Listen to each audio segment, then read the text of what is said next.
$17.52. That settles my back taxes for $59.60. That does it. Gougers. All of you. Gougers. Don't tell it to me. I make $60 a week here. Go ahead, lady. I can wait. Thank you. Is this where you give the money in? Excuse me, is this where you give the money in?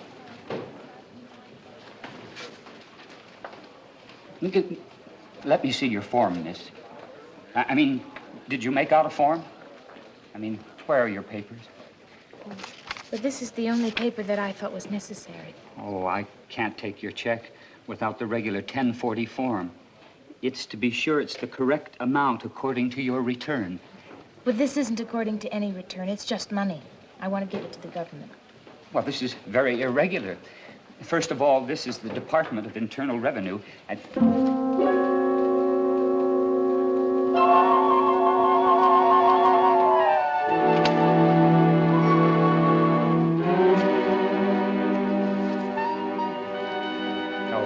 get it. April Fool. Next. No, please. Next.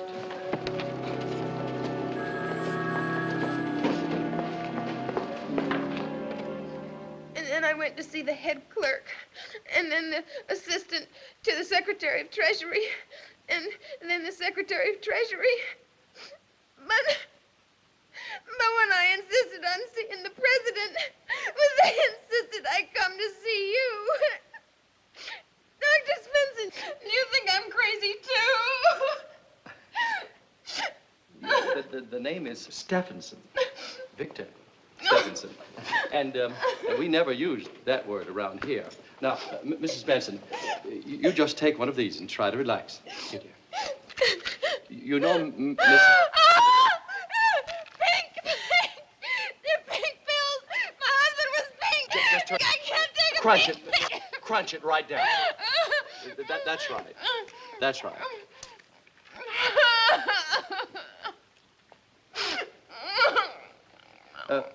Mrs. Benson, you are obviously the victim of some inner disturbance, which, well, for the want of a better word, your guilts have led you to a state of fantasy in which, A, you're burdened with some fantastic wealth, and B, you're eager to rid yourself of it, as in the ancient ritual of exorcising some Dybbuk or evil spirit. No. No, this is normal. Excuse me. Yes, please don't. What? Oh, yes, put him on, please. Oh, hello, Fred. You investigated and... Fred, the check is good?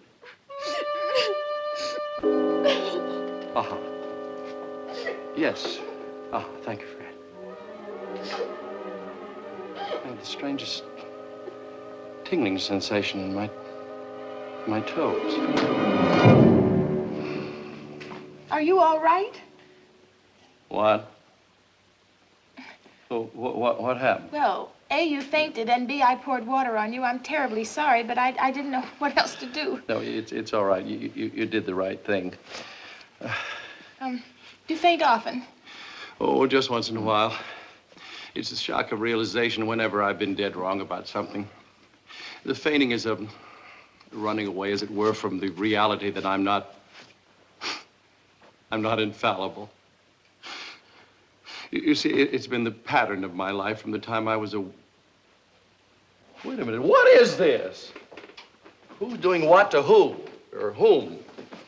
Mrs. Benson, you are a young woman who is apparently worth in the neighborhood of $200 million. And for some incredible reason, you want to give it to the government.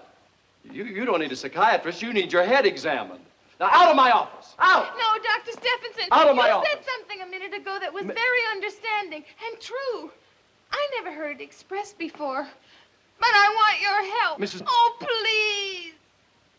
Yes. Yes, the oath I took forbids me to turn away from a cry for help. Sit down, Mrs. Benson.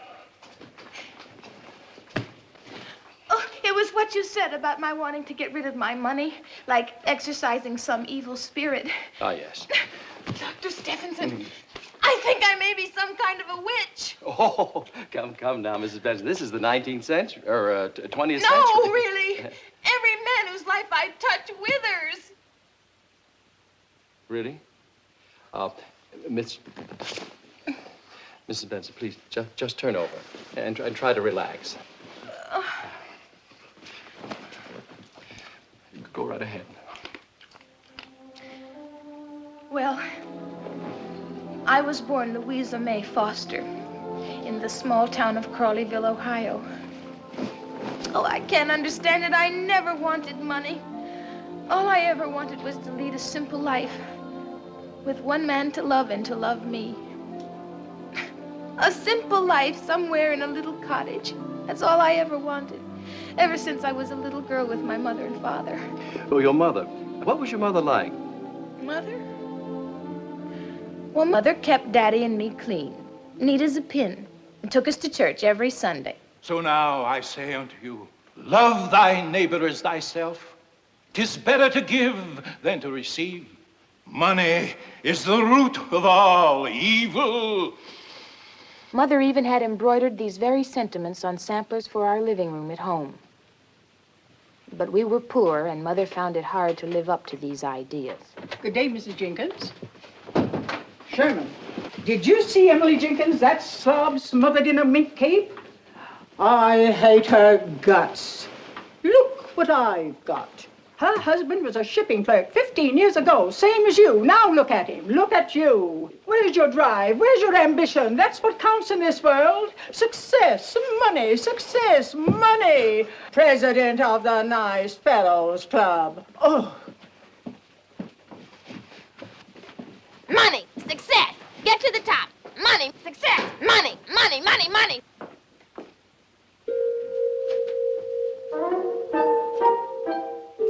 As the years went by, I saw my dear, sweet Daddy dwindle away under this, till you practically didn't know he was there.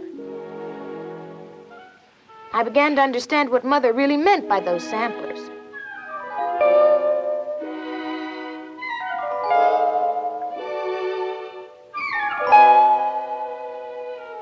You play your cards right, and we'll have more money than we need. But Mother, money isn't everything. I know Leonard Crawley owns Crawley's Emporium and 3/4 of the property in Crawleyville, but I'm not going to marry him just because he's the richest man in town. He's a sneak and a bore and a drag, and he's been with every girl there is, and besides, I don't love him.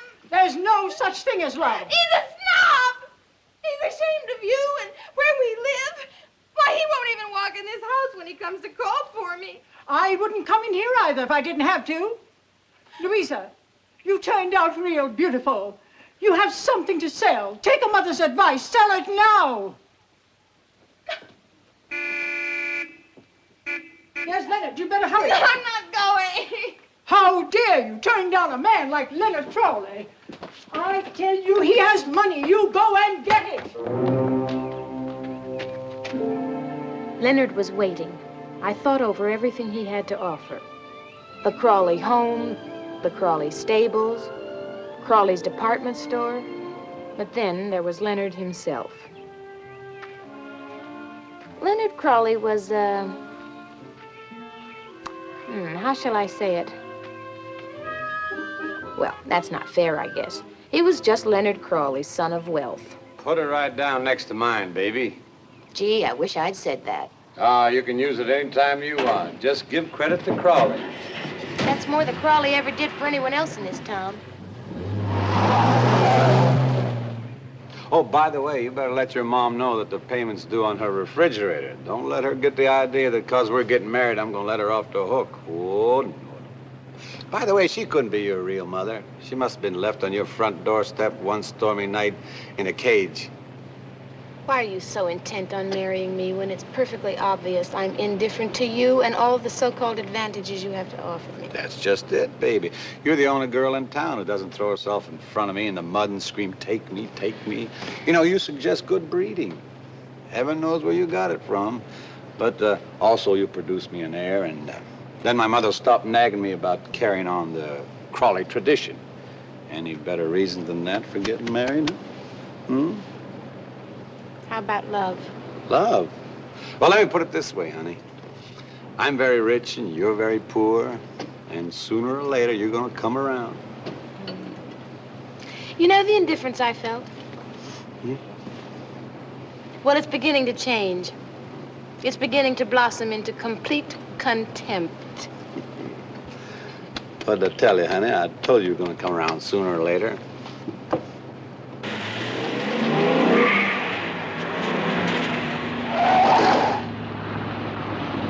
Gotta pick up the 6 o'clock town news for my store manager. Crawley Gestapo. Oh, yeah.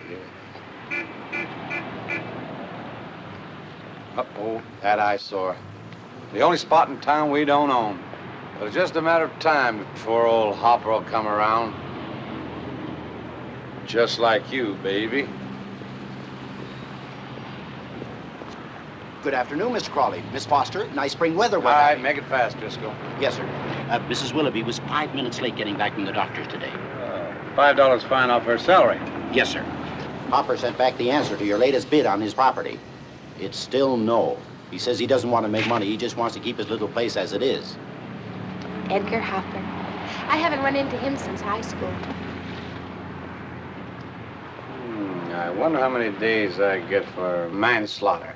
In Crawleyville, they wouldn't even find you, sir.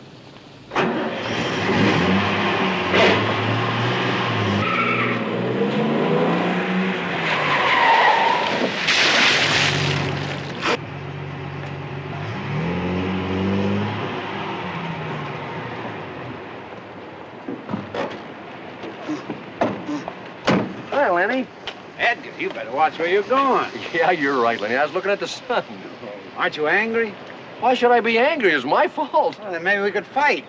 Oh, there's no sense doing that, Lenny. You'd kick the heck out of me. All that football and golf and tennis and everything.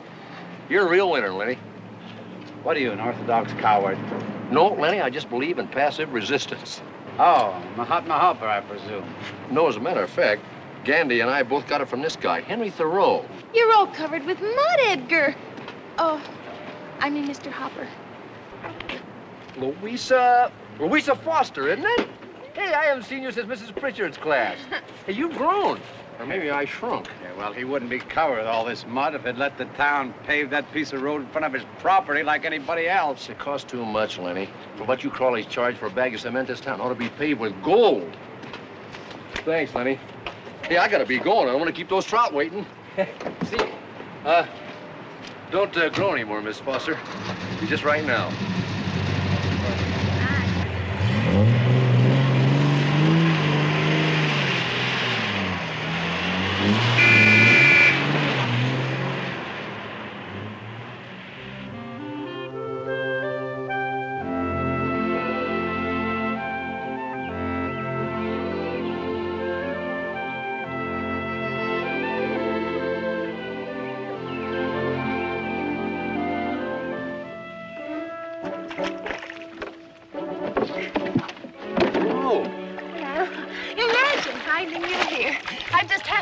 Swimming by.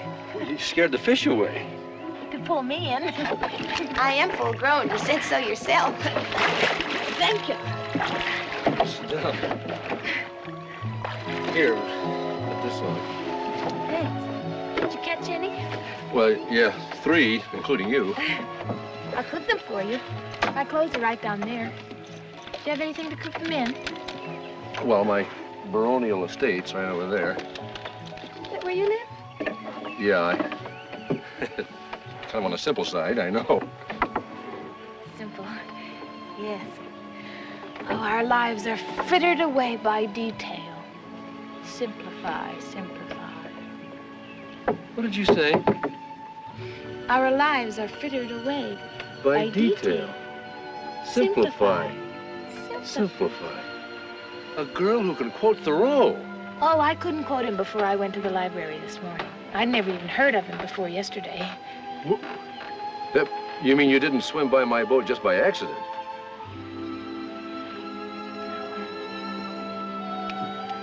Gee.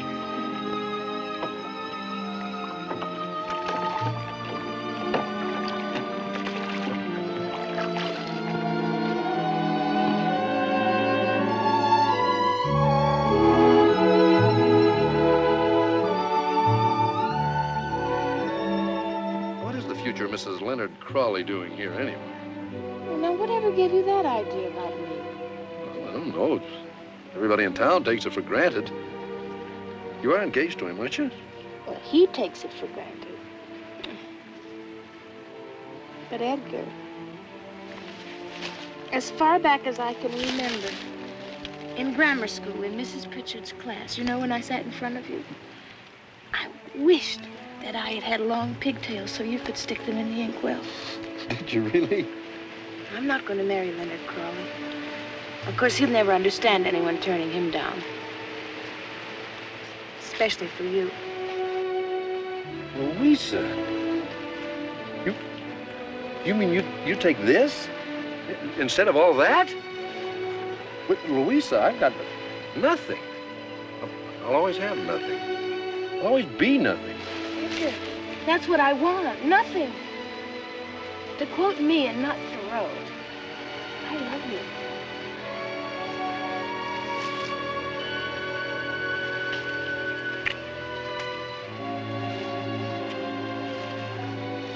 Oh, Louisa, I'll make you happy. I'll never work hard. I'll never make good. I swear it. It's true, Mother. I've married Edgar Hopper.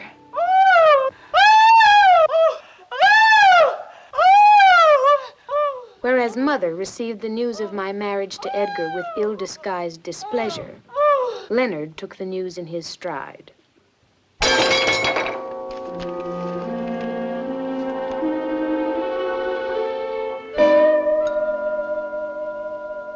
For a while, Edgar and I led an idyllic life.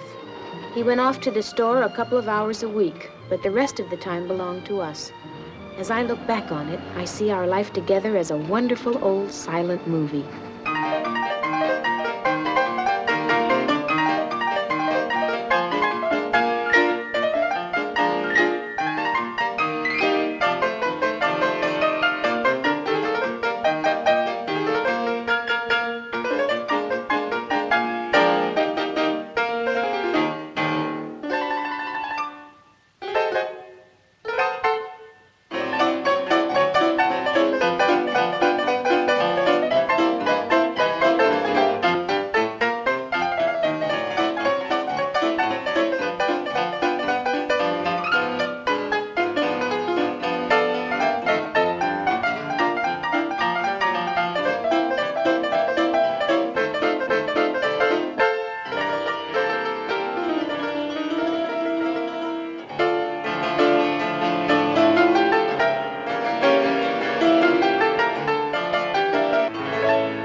Fixed in no time.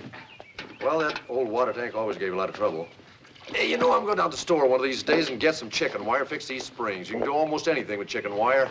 I sure do love chicken wire. Leonard. If you're thinking of running some up for dinner, ma'am, I'd be pleased to stay. Hello, Leonard. Hi. Hi.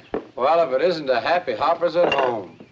You know, I've been all over the world. It's the first chance I've had to come over and see you, lovebirds. You know, I saw the Taj Mahal by moonlight, Louisa. Oh, but I envy you. Here. What's that camera for? Oh, I'm doing a documentary. Slum conditions in Crawleyville. Oh, come now, Leonard. You needn't be such a sore loser. Well, you gave me up for all this, and I can understand it, you know. Nice roof under your feet, rain of face at night, all the grass you can eat. Hey, Leonard, huh? Get out of here before I twist your head off like a turnip. Well, is this the voice of passive resistance speaking? No, just get out of here. Oh, Luigi, you all right? Well, another innovation for modern living, huh? Instant shower from a lady. I'm afraid I'm not a bit handy, Edgar. Oh, no, but you are handy. Perhaps I could use you down at the store doing odd jobs, and I'd tell you, and you could be earning a living. My wife doesn't have to work. I'm sorry.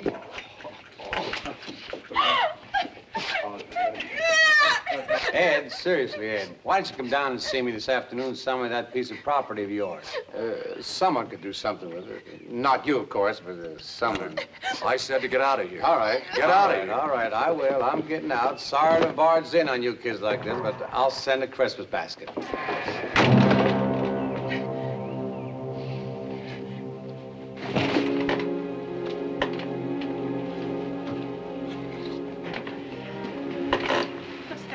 Darling? Oh, nothing. I think I'll go down to the store for a little while this afternoon. But you were there just 10 days ago. Well, I got that chicken wire I want and some nails. You know, it's end of summer. People come home from vacation. Somebody might want something. Oh, well, I'll be back.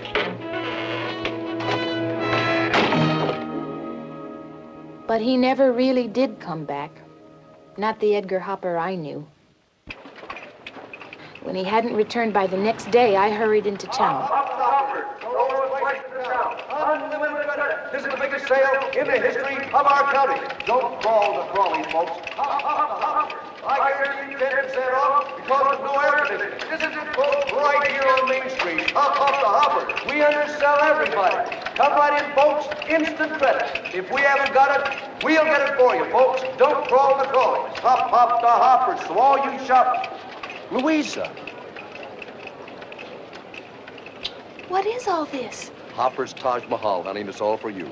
Listen, Louisa, when that snake rattled into our house, something snapped. But where have you been? Why didn't you come home? There you were, mending the roof. My wife. Hop, you shoppers. Hop the hoppers. Honey, I want to get you things, dresses and things for the house. A house. But I like our house. Listen, what is it that makes a family go to the same store over and over and no place else? I don't know. Free eats. Free toys for the kiddies? That's it. We'll stuff them and then we'll sell them. Hop, you shoppers. Hop the hoppers. Come on, honey, let me show you around. Hey, you kids. Get up on top there and keep with the hop the hoppers. Eddie, this is wonderful. Oh, thanks, folks. Terrific. Thanks for coming. Hey, there's a lot more bargains here than that. We'll be back, Eddie. Okay. Some buys, Eddie. Congratulations, Eddie. Oh, thanks. The prices are low, the goods are right, so come to Hoppers from morn till night. No kidding, we're open till 10 o'clock every night. How's it going there, folks? Oh, great. Good to hear it. Those are all on Edgar. sale. When will we ever see each other? Well, honey, as soon as this thing gets going, we'll have more time together than ever. But we had all our time together before. What about Thoreau? Thoreau? But you don't want to keep pace like all the others. You heard a different drummer, remember? Oh, yeah, I hear a different drummer, all right. And the music I hear says hop, hop, Betty. Hop, hop. Well, looks like we got him at last, Driscoll. Have we? The people seem to be eating it up. Anybody will run to look at a freak. I figure I give him 3 months and he'll hop himself right into oblivion.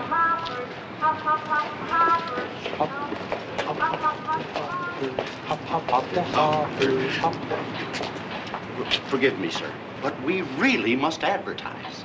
You must, huh? You're fired. Merry Christmas and a happy New Year. Merry Christmas and a happy New Year.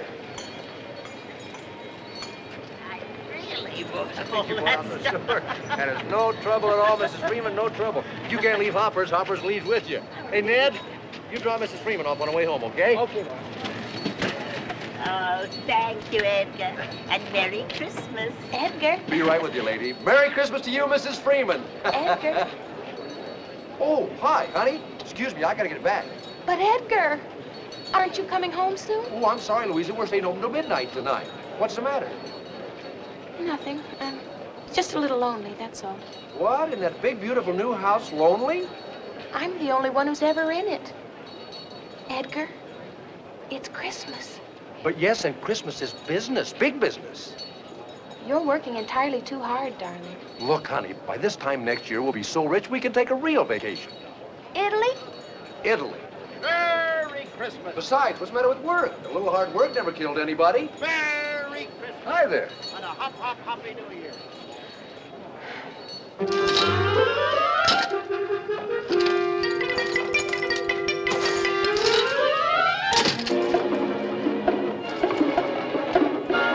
Edgar's hard work included hitting out with every modern sales device known to man, and Crawleyville was his captive audience. We were millionaires overnight. Darling, I checked the hotels in Rome and I have the reservations for our vacation. I'm sorry, honey, that'll have to wait till next year. Next year? Yes, next year. In the meantime, get yourself a couple of art books and a box of spaghetti. Oh, you liar! You cheat! You deceived me! Deceived me? You think I got a blonde tootsie on the side or something? Oh, I just wish you had! At least then I'd know you were relaxing!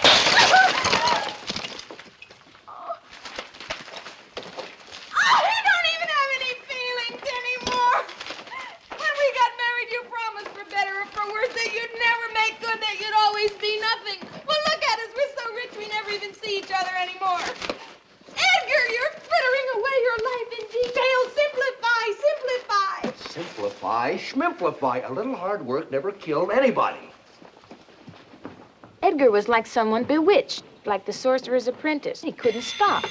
Get me 300,000 feet of rust-proof chicken wire. Listen, what is with our order on the Mother Goose Atomic Disintegrator Kit? No, make them think they can't live without doorknobs that light up in the dark. Think big. Our musical mop, which plays Let Me Call You Sweetheart, I'm in Love with You, is a marketing failure. Get something happier like Stars and Stripes Forever to guarantee musical mop-up. So it is just a simple equation. Service quotient X plus condensation atmospheric quotient Y plus smile and affability quotient X show in the last 3 months a sales gain line that has hop, hop, hop right off the lousy board. In short, boys, we are becoming, by the figures, the bigger, biggest. In re yours of the 23rd, I am impatiently awaiting your order. Hastily yours, Edgar Hopper. There can be no delays. If you insist on delaying, you can always be replaced. Hastily yours, Edgar Hopper. Since your delivery service has not been quick enough, we are terminating our agreement with you. Hastily yours, Edgar Hopper. I'd like all those folders rushed out to the entire mailing list by at least Monday. Hastily yours, Edgar Hopper. Order canceled. We ask you for goods. You gave us promises. Hastily yours, Edgar Hopper. All the displays and all of the branch stores must be changed daily and rotated. Hastily yours, Edgar Hopper. That is my final word on the subject. Hastily yours, Edgar Hopper. I've got to have 10,000 bed springs at once. Hastily yours, Edgar Heaver. Hastily yours, the hophead. Hastily yours, the boss. I like that all in triplicate right away. Mr. Hopper, no one can work like this. The pace is too fast. We're not machines. We're human beings. Miss Bickford, there is no place here for anyone who cannot keep up with the pace of modern living. You are fired.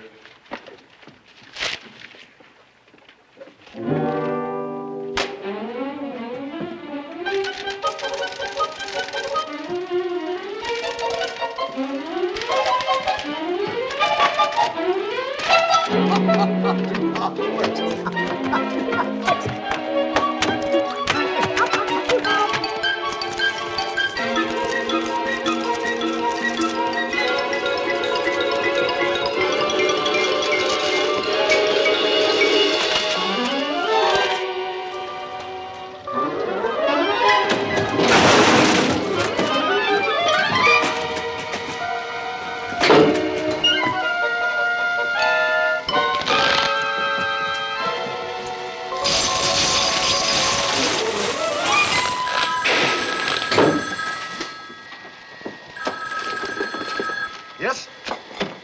It happened. Get me my house, quick. You just closed the deal. My wife, hurry. Leonard Crowley just handed over the keys. Louisa.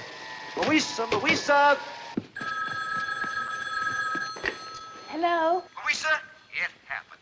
What's happened? The next time you walk down Main Street, there won't be any Crawleys there. It's gonna say, Hoppers. Louisa, I did it. I wiped them out. He's through in this town. I guess that's what you wanted, isn't it? Oh, I got what I wanted. And I got money, wealth, success, position. And next year, this town is going to be called Hopperville. And how'd I get all these things? Through work. Just good, hard work. Which all goes to prove that a little hard work never killed anybody.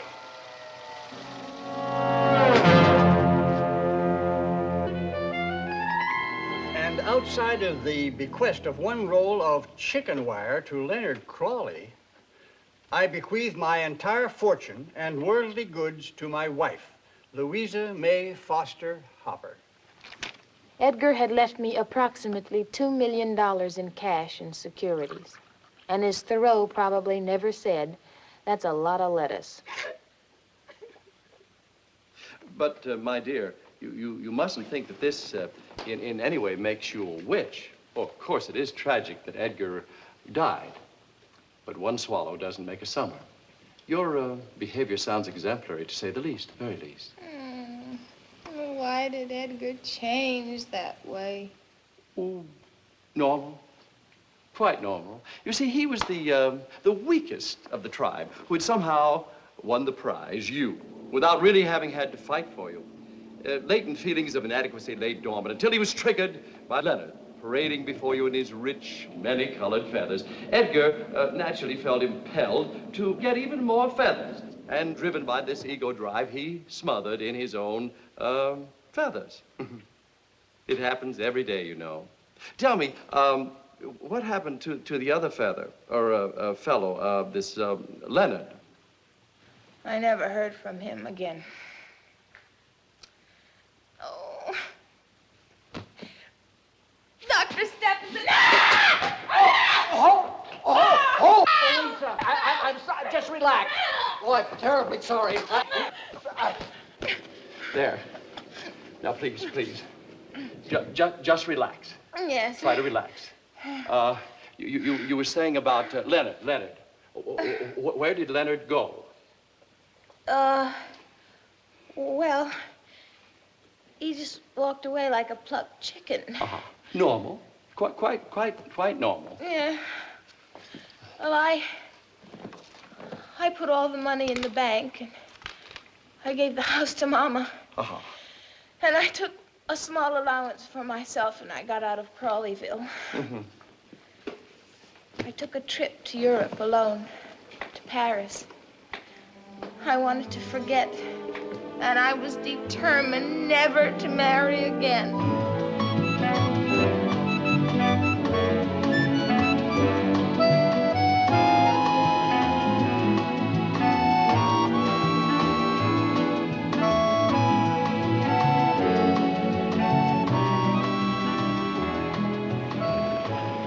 The bus tours were thrilling and exhausting.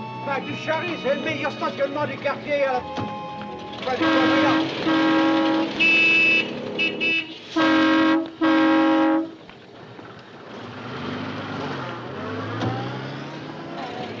Castella, Desjardins, de... Est-ce que... I ain't got all day, lady. Where do you want to go? Oh, you speak English. All of us foreigners do. It's compulsory. You American? Nah, lady, I'm a Russian spy for the CIA. Well, what would it be, huh? Go to the American ghetto at the bar at the Georges V, or go visit some of your phony friends learning about life at Les Dumagos. Well, frankly, I'd like to do either, but I don't know anybody here. Et dis donc, toi, tire-toi de là rapidement, hein? Pourquoi? Bah parce que je veux stationner. Mais je suis là maintenant, vous démarrez. Mais tu peux pas stationner ici, voyons, t'as une femme dans la voiture. Non, c'est vous qui allez foutre le camp. Sans ça, je vais vous appeler votre langue. Sans blague. Vous ne voyez pas que je suis en train de parler à une dame? Oh, qu'est-ce que tu me racontes dans la famille? Fais-toi que ça, Ligo, va te voir, madame. Mais je veux pas nous laisser partir. Well? Oh, well. Well, I think I'd like to see some more pictures. I've just been through the Louvre, and that was wonderful. The Louvre. Now, what is that? It's a garbage pail of the arts. Hey, vous! Allez, allez. Démarrez. Well, how about the show at the Gallery Lafayette? That's a department store, lady, but I'd rather hang up one of their face towels than some of that other junk.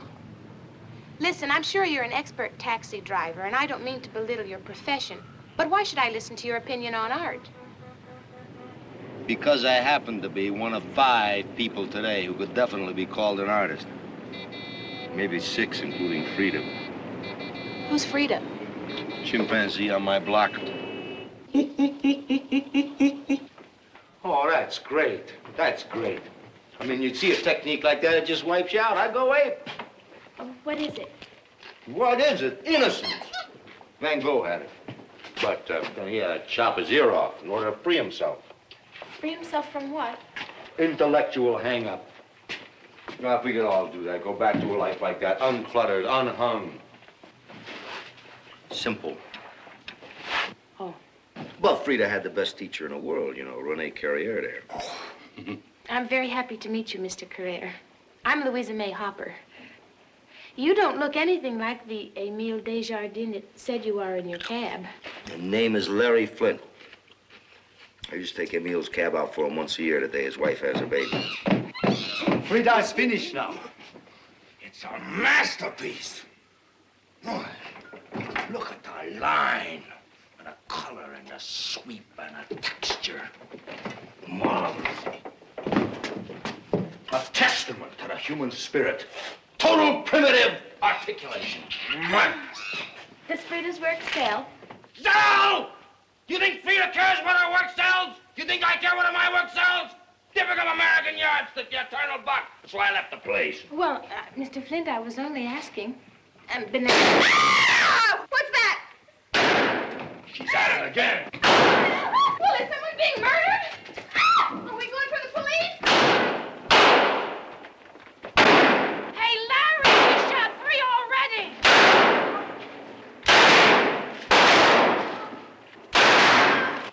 Hey, Polly, you're working again. Yeah, for weeks I thought I couldn't paint again, and now suddenly it's all come back.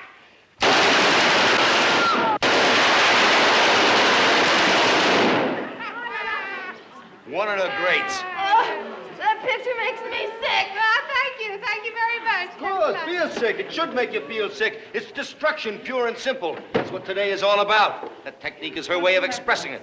Oh!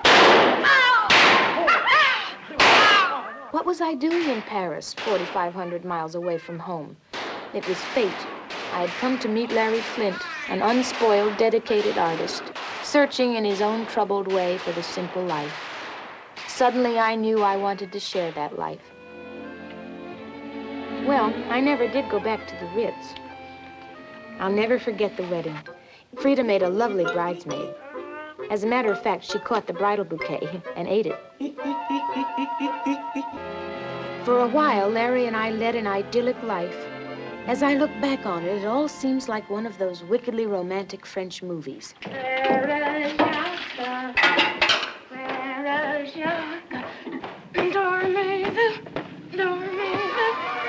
Allons, mon vieux!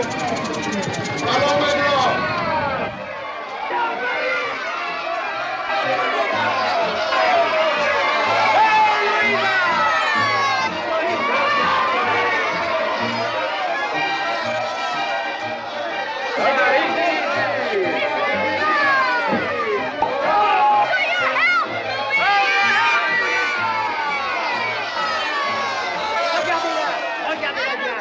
Regardez ce beau corps, ces seins, cette femme. Vous qui veulent l'embrasser les épaules, tendrement, les yeux qui veulent dire voulez-vous coucher dans la chambre avec moi? Écoutez, regardez ça, c'est merveilleux, ces lèvres. Oh là là, Louisa! Je ne veux plus attendre pour la tenir dans mes bras, pour presser mes lèvres contre les siens. Je veux me perdre sans ondes dans la jungle de sa beauté. Je veux crier avec une joie sans mélange quand je la tiendre pressée contre moi. Près, toujours plus près.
rest of the time, I kept house. Ah, la vie des bohèmes, le sacrifice d'amour.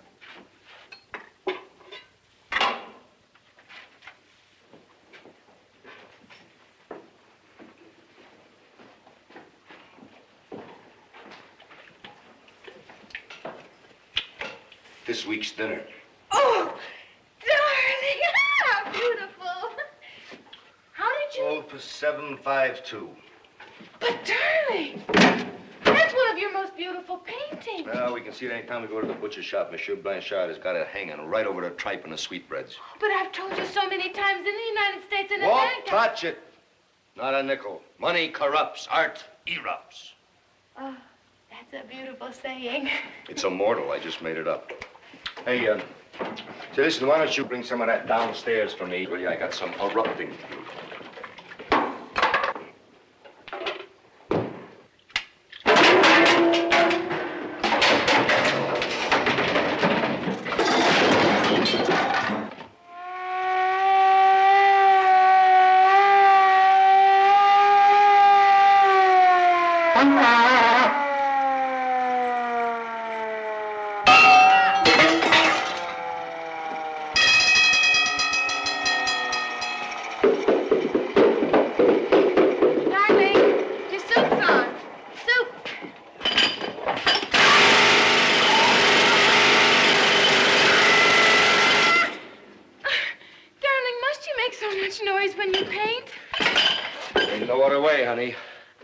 My trade, like I told you, see, the sound, the sonic vibrations, they go in there, and then that gets transmitted to that photoelectric cell, which gives those dynamic impulses to the brushes and the arms. And it's a fusion of a mechanized world and a human soul. Well, it's the only affirmative statement being made in the world of art today. I'm sorry, I forgot. It's a terrible thing being so dumb. Well, you're really not so dumb, honey, because to tell the truth, I don't understand it myself.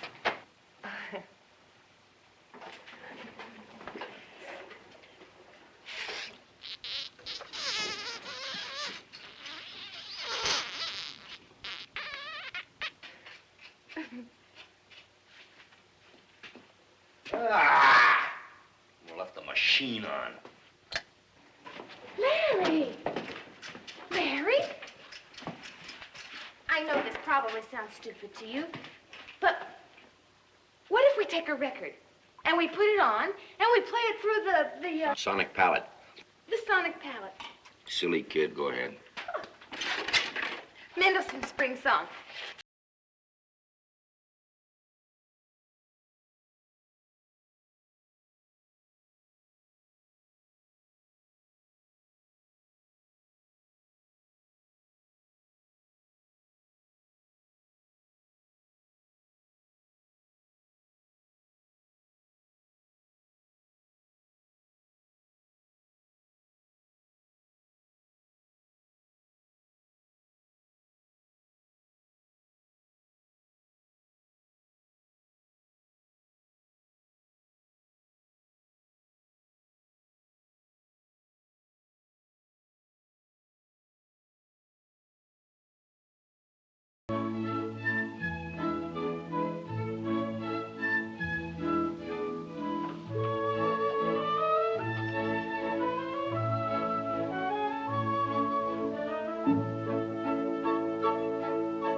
Larry? Larry? Oh, I like the ones you make with your own noises. They're the real you. Yeah, but, I hate to waste a good canvas, so I might try to pay a bill with it. Well, maybe the butcher won't know the difference between a real Larry Flint and a Mendelssohn.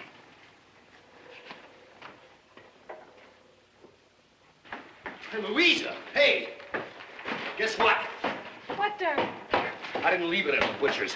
I was there showing it to him, and there's this customer in there buying pig's knuckles. So he looks at the picture, and then he puts on his glasses, and he gives me his card, and he gives me 40,000 francs. That's almost $200. Oh, why, that's wonderful, darling. Oh, all from that silly little idea. Yeah, well, I gotta go downstairs and get to work. I'll be listening for all those dear funny little noises.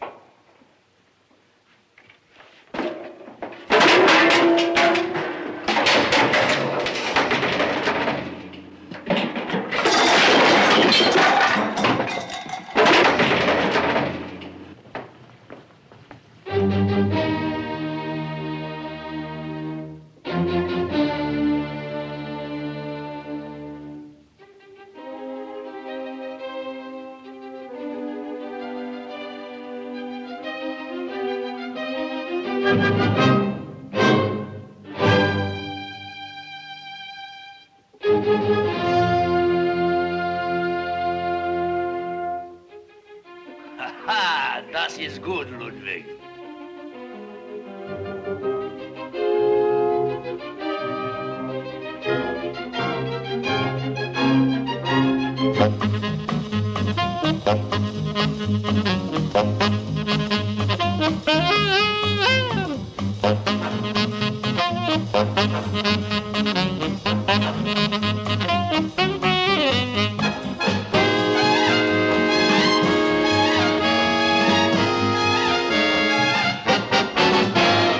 The show was a smashing success. Larry was famous and rich overnight. In the middle of this excitement, I was filled with apprehension, although I tried to conceal it. I'm insufferably honored. Translation, s'il vous plaît. Frida and I are very happy. At last, painting which is music and music which is painting. How do you do it? Joe, how can anyone explain the workings of the inner man? Actually, the act of creation might best be described as pure animal instinct. If only Beethoven were alive to just hear this painting. Ah, yes, poor Ludwig, I think he'd be very pleased. Your paintings make me want to kneel, pray, and cry. Well, in that case, Baroness, why don't you buy one? Then you can kneel and pray and cry at home. Translation, master. Please let me introduce you to all Paris. Well, thank you very much, but me wife and I don't take much to our places. We'll just go back to our little garage and attic. I got work to do. But of course, we didn't go back to the old place. We had a lovely house on Ile Saint-Louis, but Larry was never there. If he wasn't entertaining at the gallery, he was at his studio just outside of Paris.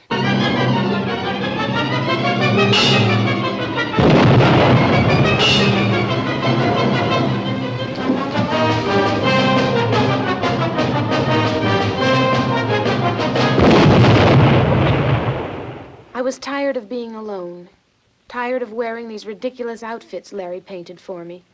What kind of life was this?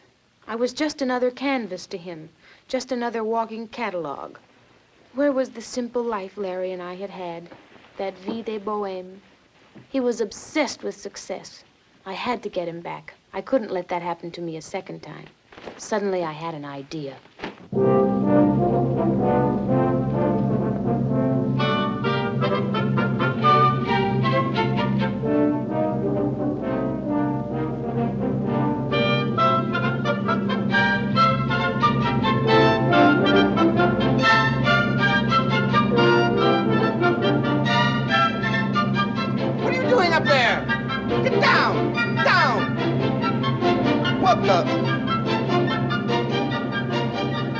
Stop that! Right now! Stop that! Stop that! Come on now, stop that! Louisa, what are you doing here? Darling, I haven't seen you in so long. What do you mean? We had dinner together only last week. What do you want? I have a surprise for you. Aha!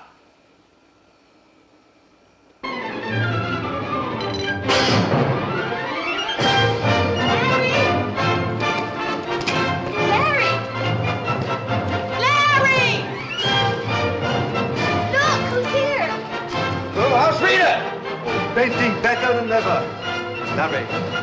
Larry, we have missed you, Larry. Oh, yes, I missed you too.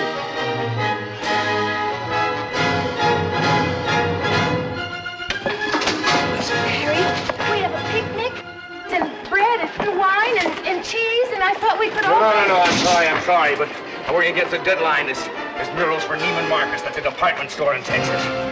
100 150,000. We gotta get it rolled up and on a jet by tomorrow. What are you doing up there? Ah! God, I never should have had these damn things made in Paris. What are you doing? Where are you going? Get back in line there. Stop that. Stop that.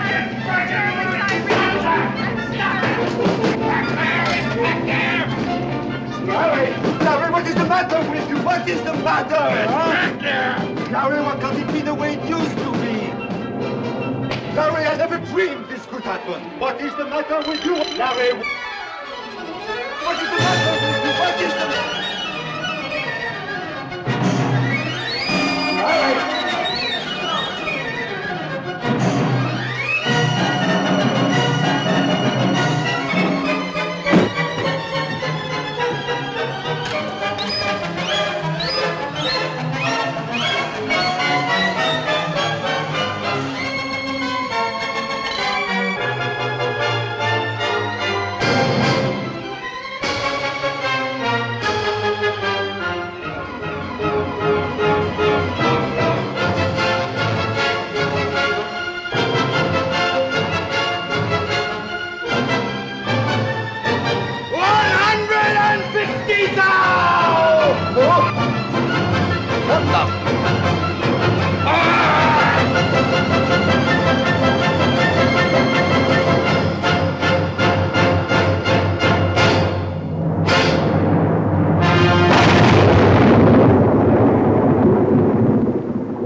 'Peinture, œuvre d'art, autre bien mobilier, immobilier à mon épouse, Madame Louisa May Flint, demeurant... En anglais, s'il vous plaît. Pardon, madame. I, Larry Flint, bequeath... What Larry Flint had left me in cash, plus the sale of his remaining pictures, brought me in the neighborhood of $4 million in American money. It was an amount even Picasso wouldn't be ashamed of. After several months of trying to lose myself in Paris, I decided to leave.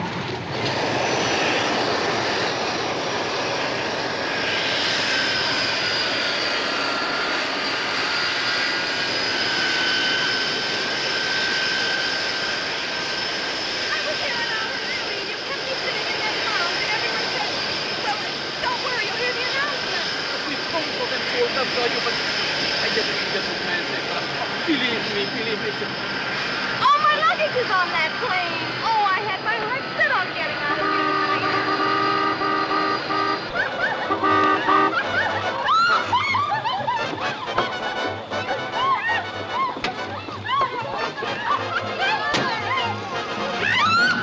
here. But I can't possibly stay in Paris for another day. You missed the last trolley back to town? Oh, Mr. Anderson. Should I have that plane? No, I'll take it. Thank you, Mr. Anderson. Excuse me, Mr. Anderson. Overseas call, sir. San Francisco. Excuse me. Hello? Uh-huh. I recognized him immediately. Unbalding, glamorous Rod Anderson, Jr. Millionaire tycoon, up from riches, inheriting $10 million from Senior Anderson's maple syrup empire. Unmarried, he seemed to have no trouble in getting what he wanted, in business or in pleasure. Quiet. Thank you. Well, Mrs. Flint, where would you like to go? I was sorry to read of your loss. I saw you at one of your late husband's openings. I didn't buy anything, though. I don't like his paintings. Well, I don't like your airplanes. Where are you going? New York, Miami, Irkutsk, any place you'd like to go. I just flew in from New York this evening for some party. I stayed about a half an hour, and if I'd had it, I don't like parties. So you just put on your Superman suit and fly away home? That's right. And there it is. Or don't you accept hitches from strange men? Oh, I know who you are, Mr. Anderson. I just don't know if I'll be very good company. I don't have much small talk. I haven't any time for small talk either. Excuse me, Mr. Anderson. Overseas call. Hong Kong calling. Excuse me. Uh-huh. Yeah, huh? All right. Sell it. Thank you. Well, where shall it be? New York. New York it is.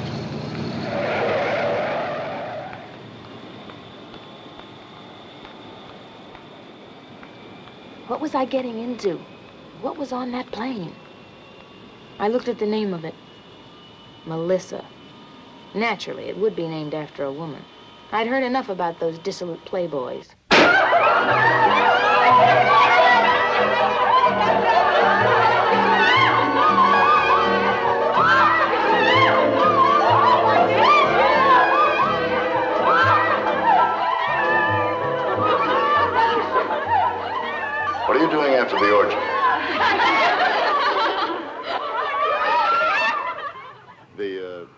plane is ready. Pretty name, Melissa. It's someone I knew a long time ago.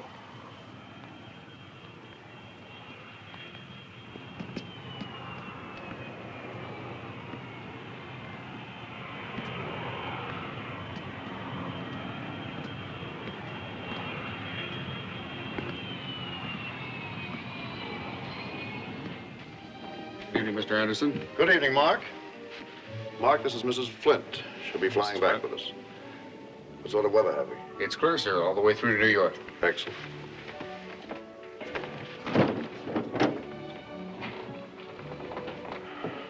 Good evening, Willard. Good evening, Mr. Anderson. Willard, this is Mrs. Flint. Mrs. Flint will be flying back with us. Yes, sir. Her bags left on the 1119. You have them picked up at Idlewild and delivered to, The Montclair Hotel? is that your favorite? Well, I've never been in New York. Only for a few hours en route. Mm-hmm. You better make that my suite at the St. Regis, Willard. Very good, sir. It's reserved for visiting executives. I camp about 10 blocks further up the street on Fifth Avenue. And Willard, have the chef come round and take Mrs. Flint's order, will you? Yes, sir. You have anything you like. We have some rather fine wines aboard. I'll just have my usual. Yes, sir. Whatever you have is all right with me. Oh, really? My usual has 2 soft-boiled eggs, gluten toast, and a glass of yogurt. And Willard, Mrs. Flint will have the creme senegalese steak Diane, pomme soufflé, profiterole with chocolate sauce, and break out a bottle of Latache. Oh, very good, sir. And that'll be all, Willard. Thank you. Now, let's step into the bar. Make you one of my very special martinis. Oh, thank you, no. I'll have a scotch on the rocks. On the rocks. Oh, very well. I was raised on maple syrup, you know. Cured me of drinking anything at all. Oh, well, then I won't have... No, you go right ahead. Drink up. Good for you. A telephone? Watkins in Chicago. Excuse me.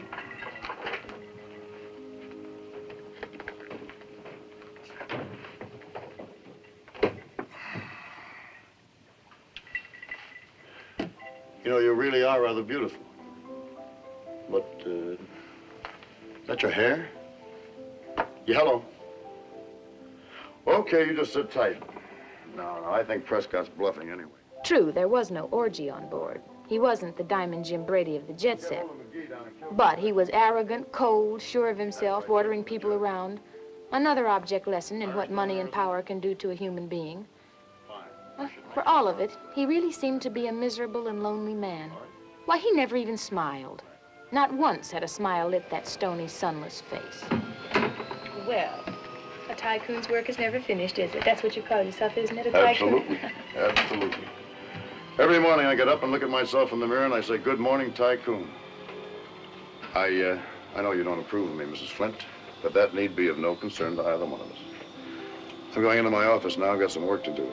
I promise not to interrupt by calling out points of passing interest or the weather conditions over Baffin Bay. I'll see you in New York, and don't forget to fasten your seatbelt.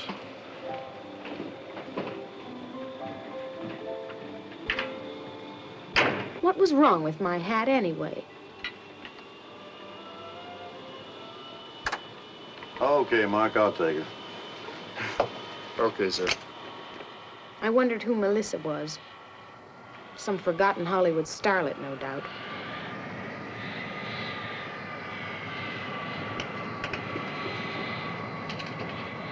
I was scared. I hated being alone during the takeoff.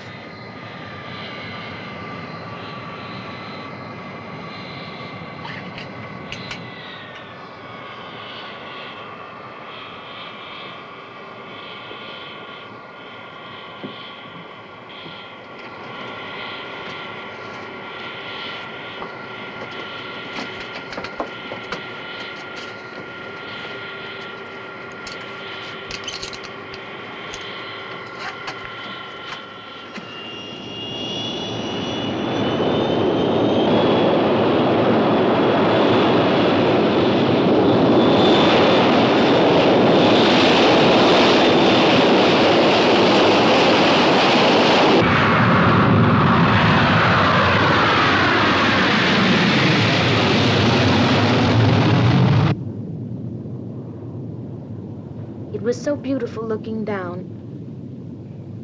The lights, the sky, the stars. How I wished I had someone to share it with. Not this unsmiling, airborne cigar store Indian. Then the fatal thing happened.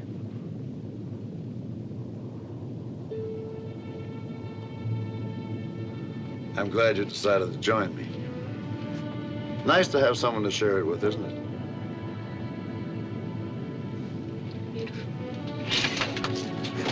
Excuse me, sir. Telephone. Zurich? Willard, tell the gentleman I just stepped out.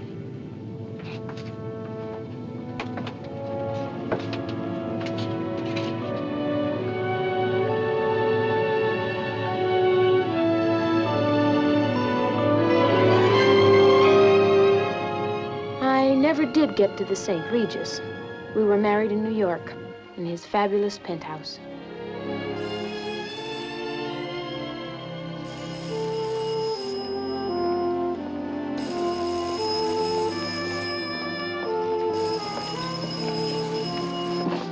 Thank you, Timothy. Hello. Yes. Okay. I felt so safe at last. Rod had all the wealth and success he wanted long before he met me. I felt I couldn't possibly jinx his life. As for the mysterious Melissa, I decided never to question him about it. I dismissed it from my life.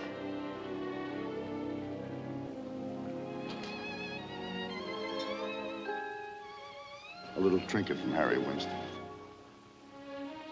As I look back on it now, our life together was like one of those glamorous Hollywood movies, all about love and what'll she wear next.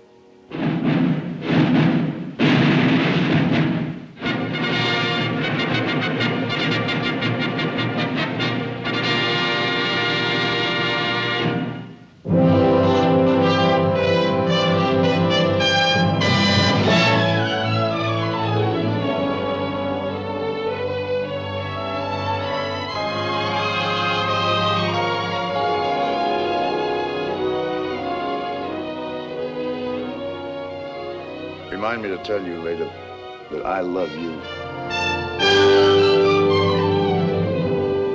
I'll remind you if you'll remind me.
Now, Louisa, you look divine. Sister, thank you. You remember Peter, don't you, darling? Oh, but of course. We met at El Morocco the other evening. You play beautifully. So nice of you to come. Thank you. That's a beautiful dress. Oh, I'm glad you like it. It's my favorite. My very own favorite. I want to talk to you. What is it, dear? You remind me to tell you later that I love you. Right! Mickey! Louisa!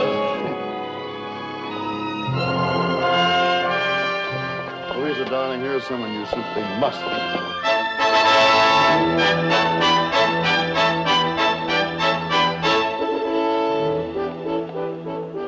Darling, now you know Nicky Cathcart.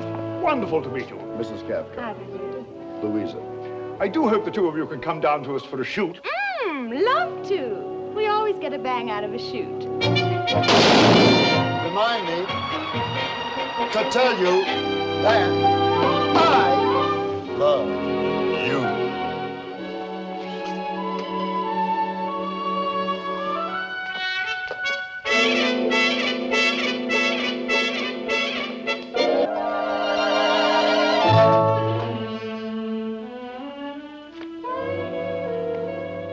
I remind you just as soon as I change my nightgown.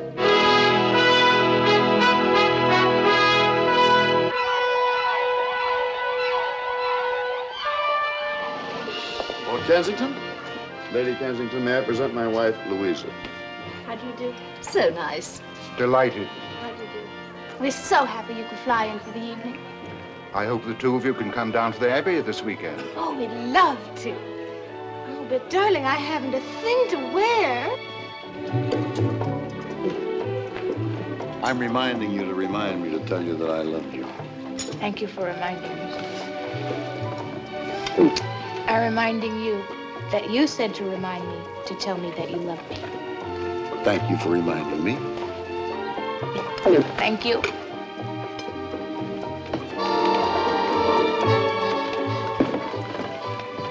I love you. I love you.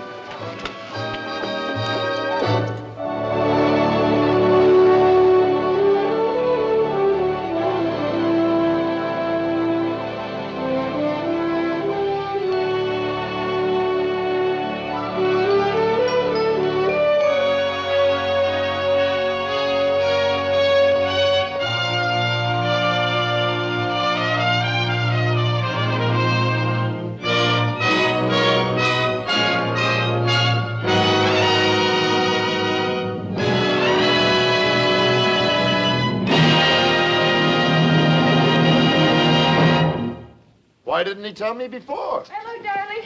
I'm sorry I'm late. Will you tell him that he's through? This is total disaster. How could it possibly happen to me? What happened? Louisa, ever since we got married, I've been neglecting my business. I've been so much in love with you that I've paid no attention to it at all. I've just let it slide. Well, I've just been reading these business reports. Are you faced with ruin? I am 3 times as rich as I was the day we got married. Oh, no! Nobody triples the business of Anderson Enterprises but Rod Anderson. Someone has been giving orders. Somewhere, somebody in my organization. Well, that's absolute treachery. Someone's been giving orders behind my back. Imagine that. If I want to lose a fortune, I'll lose a fortune. If I want to triple it, I'll triple it. No one else. I'm going to get to every one of my offices all over the world, and I'm going to find out who's been running things behind my back. Triple it. How could he possibly triple it? Who can the guy be? You spend years training employees, executives to serve you faithfully, and they stab you behind the back. That's loyalty for you. Willard, you make arrangements for trips to Sydney, Johannesburg, Hong Kong, and Bombay. I'm looking for somebody, and I'm not coming back until I find them. I knew there was no man to look for. It was only me and my witch's curse. Sleep was impossible. Next morning, Rod would go out of my life forever and meet his doom somewhere. I was terrified. I tried to think of a way to save him.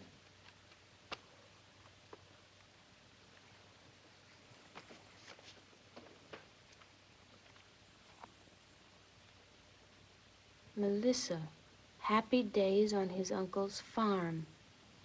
The simple life.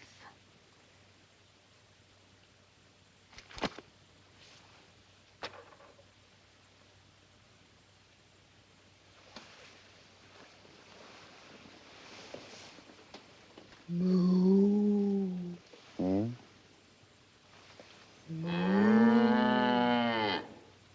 Melissa? Melissa.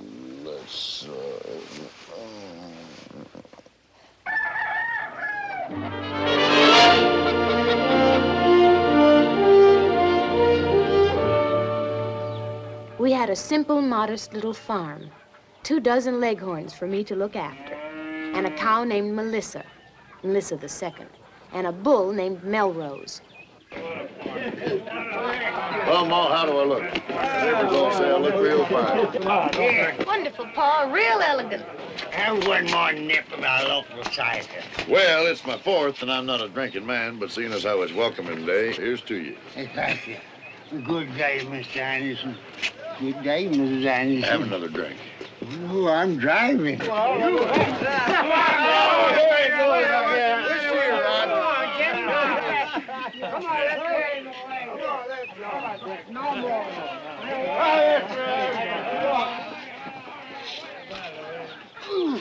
I'm sure glad I listened to you. This is our first day here, and already I realize that this is what I always wanted to come back to, and you made me do it. Uh-oh, feeding time. I'll go feed Melissa and you milk the chickens, huh? Been waiting a lot of years for that. Can't I wait till tomorrow?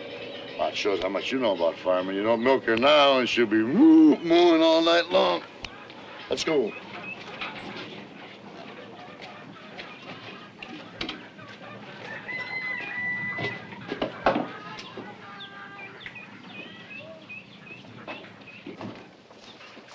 Hello, Melissa, baby.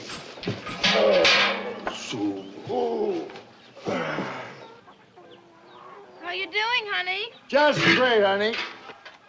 That's a girl, Melissa, baby. Ooh, baby. Ooh, Melissa. That's it.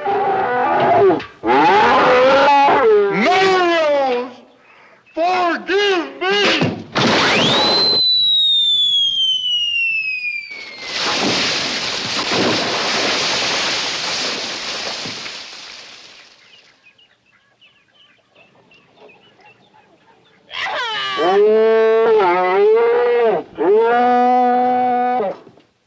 And all the rest of my holdings, cash and securities. Several months after the funeral, I had to listen to the grim business details.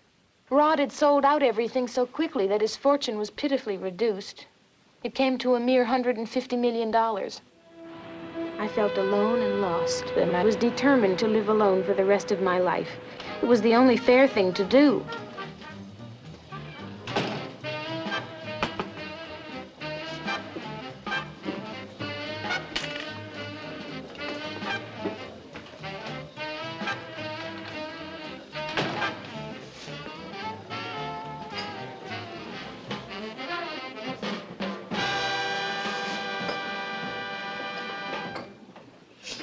Isn't there any way of getting a cup of coffee here?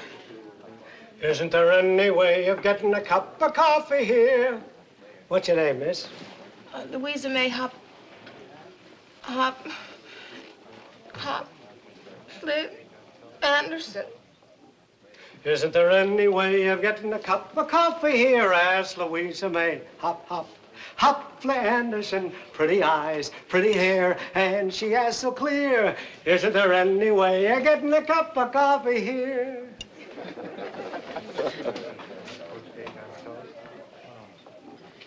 Louisa May Hop, Flea Anderson, huh? That's a funny name.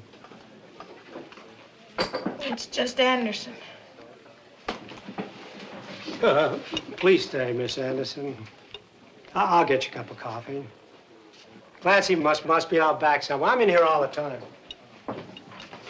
Say, I hope you didn't think I was being fresh. That's just part of my act, you know. I get a list of the customers' names each night before the show, and then I make up little rhymes using all their names. It's one of my specialties, that ad-lib stuff. Coffee, sugar, Danish, served Danish, and for a big finale and napkin. There's our Pinky, always at it. Pinky, ain't you ever off the floor? Why, it's Herman Bodkin, I do declare, and Ernie Wilkins who's with him there. I said with a grin, Ernie, your hair is getting thin. And Ernie answered, who wants fat hair? Oh, it's true, I never seem to stop being on. No, I liked it. Are you performing around here? Am I performing around here? Who? That's me, Pinky Benson. Can I get you anything else? It's on me. No, thank you. What's that? I got it, Clarence. Thank you. Say, if you're not busy later, would you like to watch my act? I hadn't decided what to do later. I even thought of staying in this town for a few days till I made up my mind. Well? Well, well, sure, I'll come. Good. I gotta kind of rush over there right now. It takes me 2 hours for my props and to put on my costume and makeup. Oh, really? How's it going? Well, the management must love me. I've been playing there for 14 years. See you later.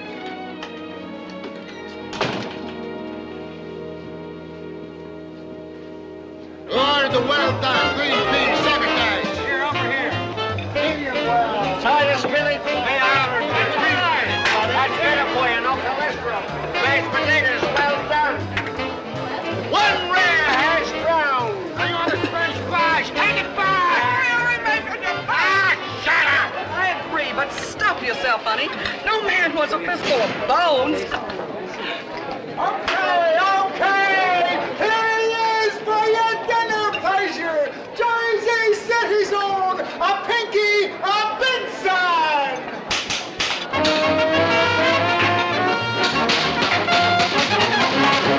Well, good evening, friends and neighbors. Hey, who do we have here with us tonight? The Shimkin. Her Rosie Shimkin was able to get a ringside table. She's wearing a rose in a hat, and with her is her husband, Matt, and that is that. Dennis Horner is sitting over there in the corner. Hiya, Dennis. And Peggy Norton. Peggy Norton and her sister Min, chewing on those bowls like Rin Tin Tin. So, welcome all. Welcome one. Lend an ear and have some fun. I think that you and I should get acquainted. I'll just come up to you and ask your name. What I say is live and leave me alone. Isn't the weather fine? And aren't you really glad? So glad that you came. Then after you and I become acquainted, I'll ask you if you'd like to stay a while. You'll say you will. You'll give me a smile. Oh, goody good. You'll make my evening worthwhile. Before our little rendezvous ends, we won't just be acquainted. We'll be the very, very best of friends.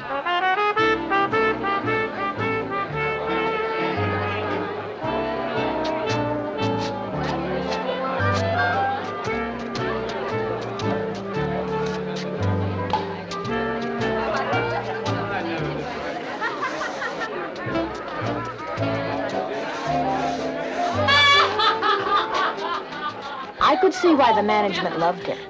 He didn't interfere one bit with the sale of food and liquor.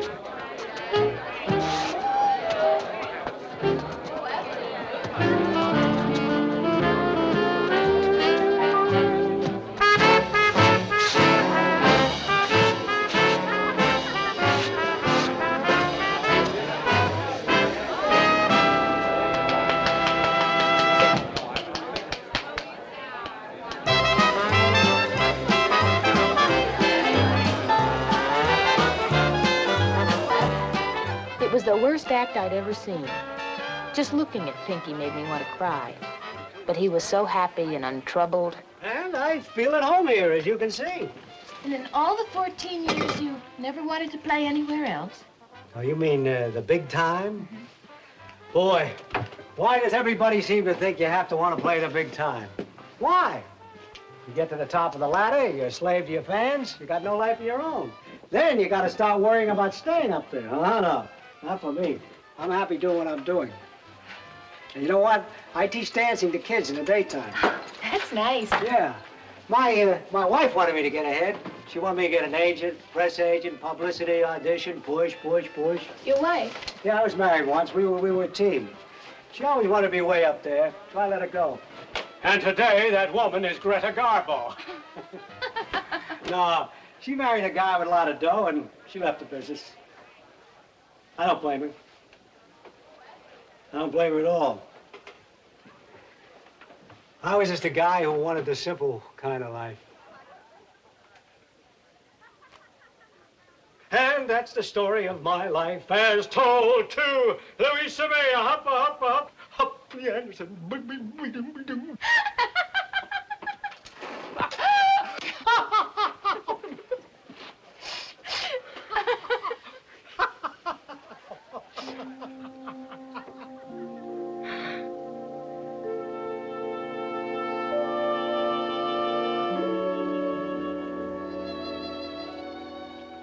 Louisa May Hopfli Anderson Benson.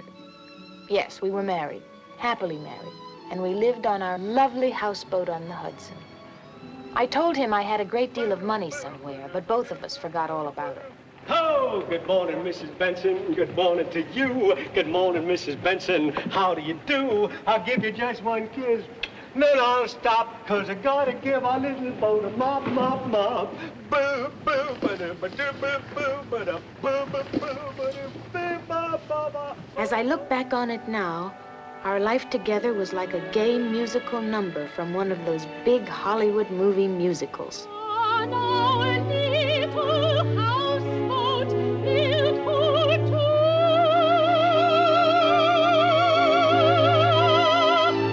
Tiny little houseboat just for me and you.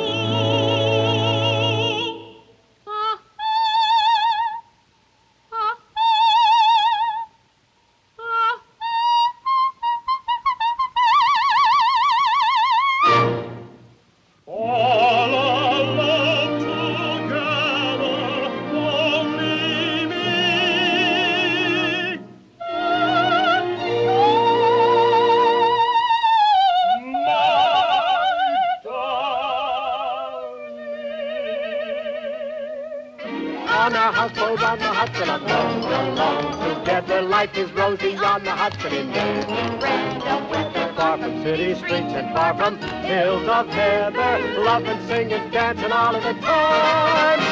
So hey ho, let's go. Life is just a vaudeville show. Sing and dance. Take a chance.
Stars as far as Louisa. For us, you are the captain and the crew.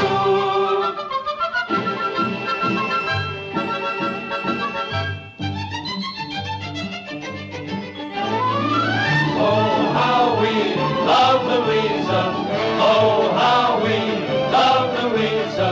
She sent from heaven up above. Just like the Tower of Pisa, there's only one Louisa.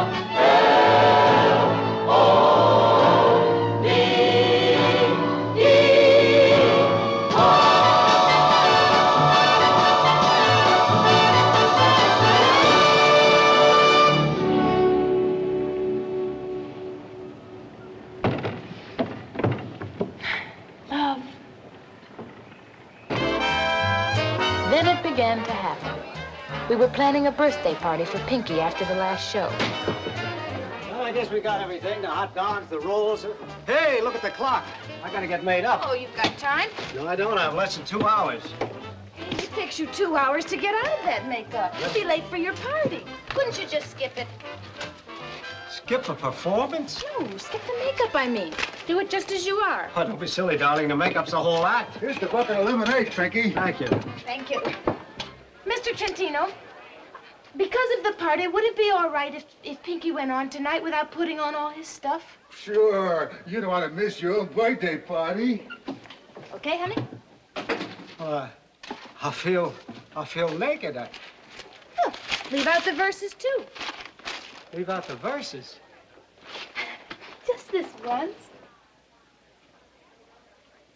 Well, all right, on account of the party, but I feel funny. I'm gonna lay an awful egg. And now for your the well-timed green peas secretary. shown, ha-ha, boy! A Pinky, a Benson! Let's get out of here. Waiter, check!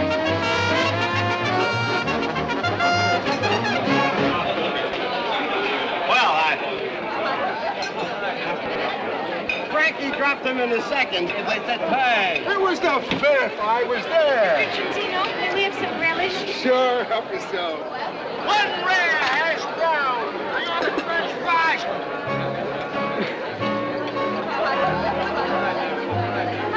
I think that you and I should get acquainted. I'll just come up to you and ask your name. I'll tell you mine, I'll say, isn't the weather fine? And aren't you really glad? So glad that you came. Then after you and I become acquainted, I'll ask you if you'd like to stay a while. Hey, Doc. You'll say you would. You'll give me a smile. Oh, goody good, you'll make my evening worthwhile. And before our little rendezvous ends, we won't be just acquainted. We'll be the very, very best of friends.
think that you and I should get acquainted.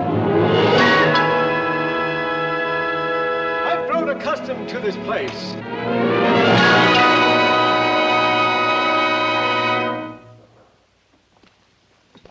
What? Caesar! Cut, Brett. Magnificent, Pinky. Wonderful. Magnificent. I'll never direct a better actor. And to think they wanted to put that Welshman in the part.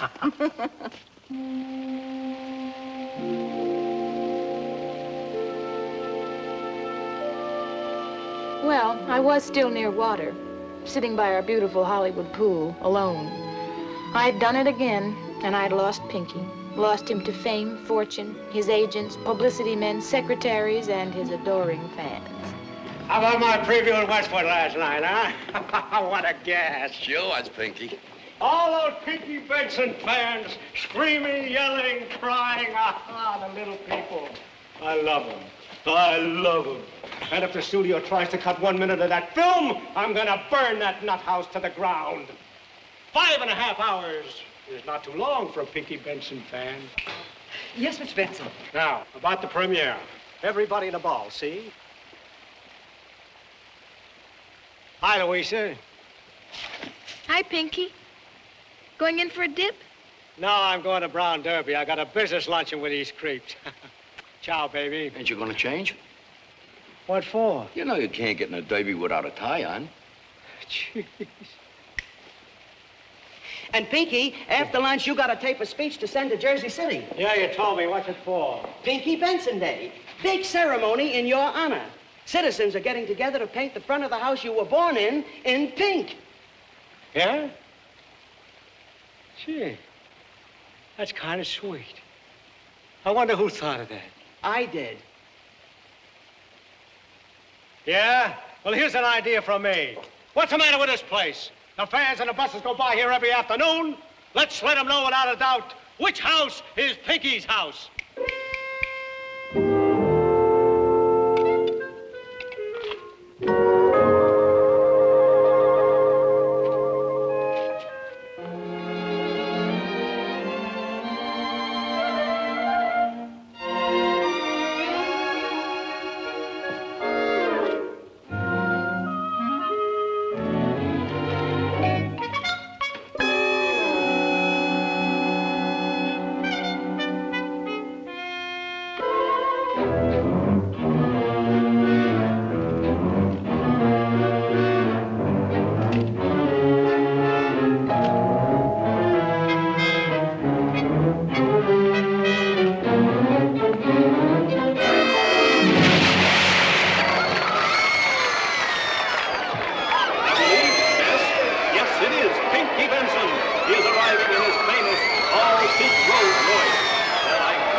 His next film will run 7.5 hours.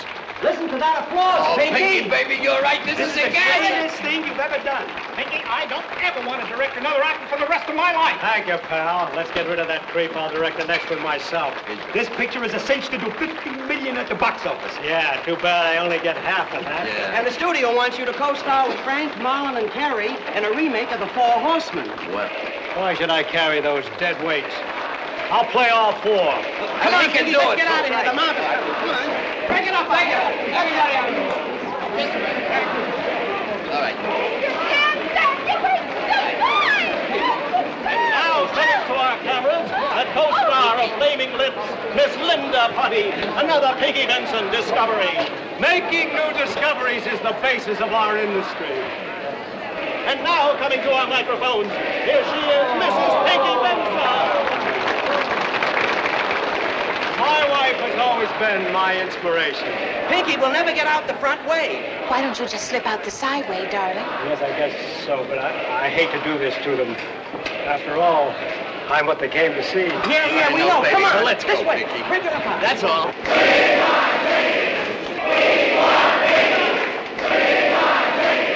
The little people. I love them. Love them.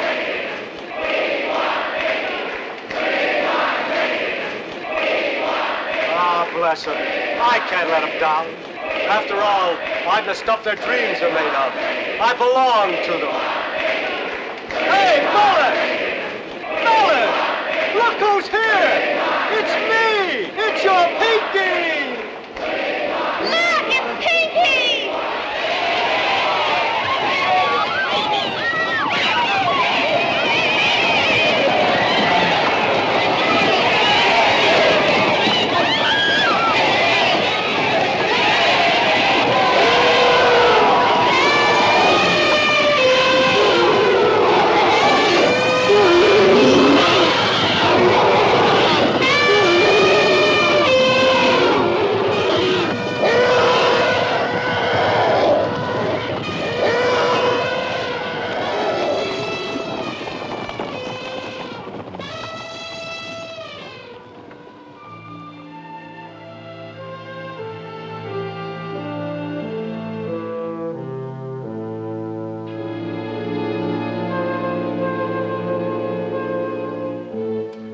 Yes, Miss Benson, I know. But it's Willsville time in Dixie. And we've got to face the facts, death-wise, that is. So I'm going to give it to you short and sweet. You get all the moo, all of it. But there's one catch. And so I ordered to be built the Pinky Benson Memorial Museum dedicated to my fans. And within it will be preserved all my dancing shoes dipped in bronze and a giant gold replica of my larynx. A permanent pink light will burn before my statue, and the 15,000-seat auditorium, my pictures will run 24 hours a day. Everything else I bequeath to my wife, Louisa May Benson. Pinky was right. He did belong to his fans. Forever. He was such a sweet man when I met him. And then came... Well, that's all. Why, isn't that enough? Oh, I was left with another $30 million, and I flew right here to Washington, and that brings us up to date. And I'm going to give that money away. The government's not going to stop me either, and neither are you. Please answer my question, Dr. Stephenson. Am I a witch or am I not? Well, you haven't said anything for the last 2 husbands.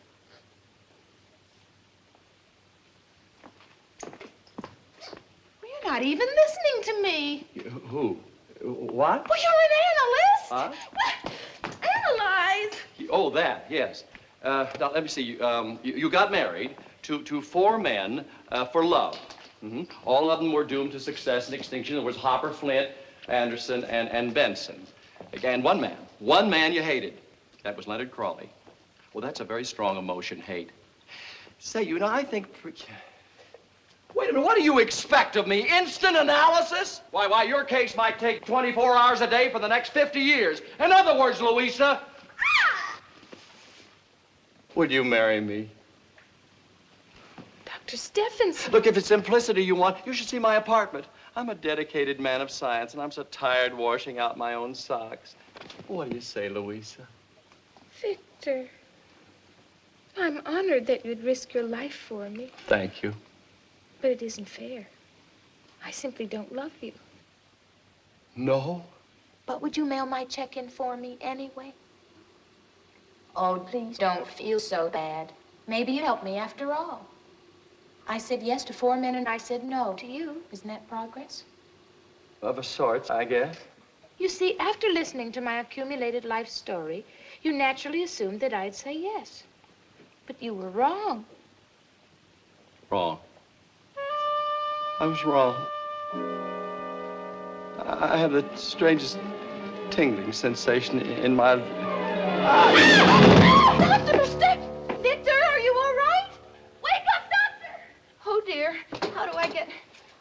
I've got to... Oh, please help me. Would you please press that button and let this thing down? Dr. Stephenson.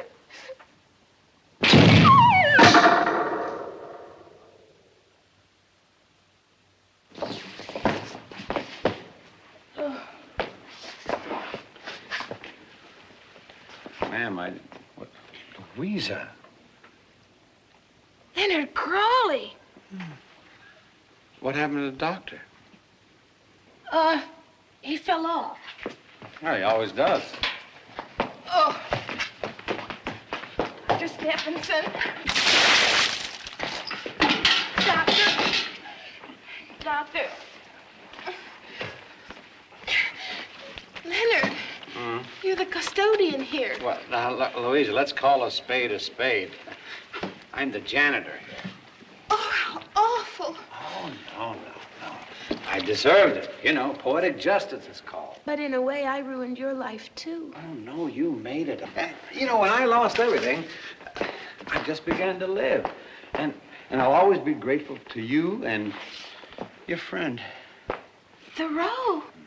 He said simplify, and you can't get much more simpler than being a janitor. Leonard. Hmm? You're the only man in the world I ever really hated. Hate's a very strong emotion, you know. But I think the thing I hated most was that I knew that deep down under that small-town emperor there was a human being that I wanted to know, and you wouldn't let come out.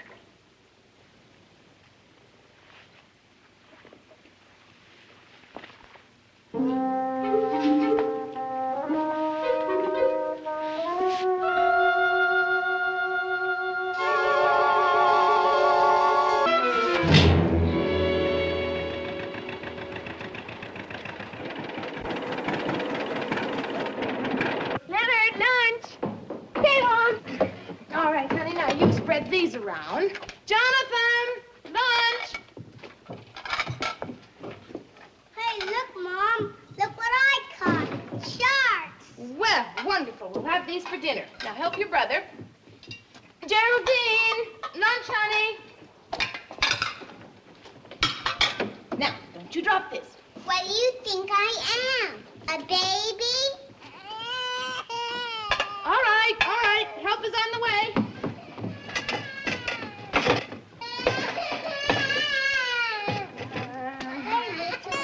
Okay. All right, children. You can start your milk now. Aren't we gonna wait for Daddy? No, Daddy's finishing the plowing he started this morning. And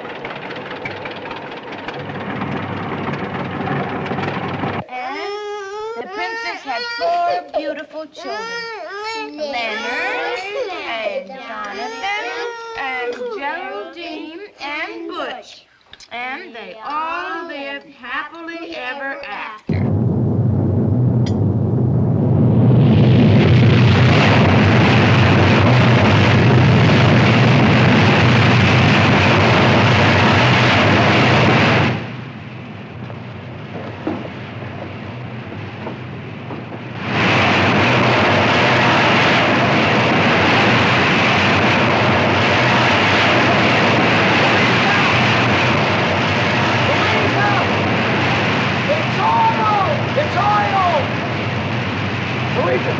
It's oil!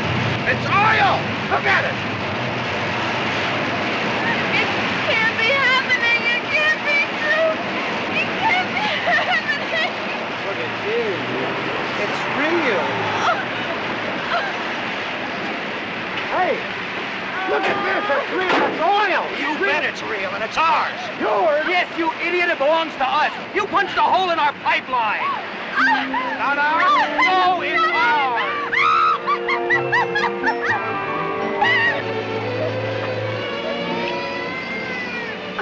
My wonderful, wonderful failure.